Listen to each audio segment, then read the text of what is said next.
Ժողովուրդ օրաթերթը գրում է. Որքան ԿԳՄՍ նախարար Ժաննա Անդրեասյանը հայտարարում է, թե ակադեմիական քաղաքի նախագիծը ընթացքի հրաշալի փուլում է, սակայն երեկ Ազգային ժողովի ամբիոնից հայտարարեց, թե նախագծի մեկնարկը տրվել է թերահավատությամբ, բայց վստահ առաջ են գնում։ Ժողովուրդ օրաթերթը գրում է. Ինչքան մոտենում է 2026 թվականի Ազգային ժողովի հերթական ընտրությունների օրը, այնքան քաղաքացիական պայմանագրի կուսակցություն լարված են ներկուսակցական հարաբերությունները։ Ժողովուրդ օրաթերթի իշխանական աղբյուրները փոխանցում են, որ այժմ ԿՊ խմբակցությունում գերլարված մթնոլորտ է տարբեր պատգամավորների միջև։ Մասնավորապես լարված են Ազգ պաշտպանության և անվտանգության հարցերի մշտական հանձնաժողովի նախագահ Անդրանիկ Քոչարյանի հետ փոխհարաբերությունները։ Կարելի է ասել, Քոչարյանն այլևս համակիրներ չունի խմբակցությունում, բոլոր ԿՊԱ-ականները ամեն ինչ անում են, որպեսզի Անդրանիկ Քոչարյանը հաջորդ խորհրդանում չլինի։ Օրաթերթը նաև գրում է. Սամվել Կարապետյանի հայտարարությունը ի աջակցություն եկեղեցու խաղաղ երկնքում պայթած ռումբի դեր խաղաց, ստիպելով Նիկոլ Փաշինյանին բացահայտել, թե ինչ աստիճանի խախտած է նյարդային համակարգը և ինչքան վտանգավոր է ինքը երկրի ղեկավարի աթոռին։ Նրա անձնական օգտագործման ներքին գործերի նախարարությունը, Ազգային անվտանգության ծառայությունը, ՊՊՑ-ն անմիջապես գործի էին անցել և արշավել դեպի Ուլմենցու փողոց, հավասարակշռությունը կորցրած անձի կամքը կատարելու։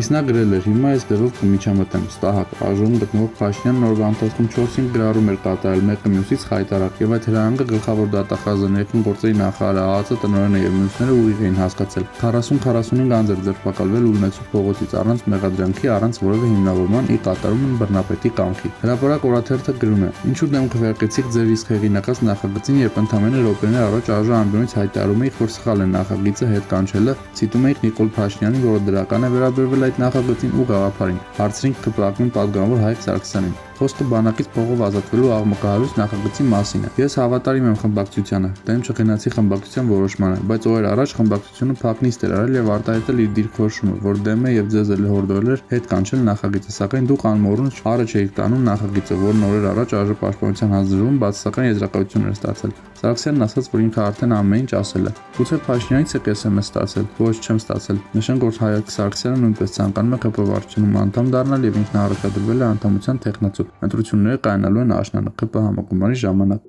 Այս և այլ լուրերին կարող եք ծանոթանալ Օրագիր News կայքում։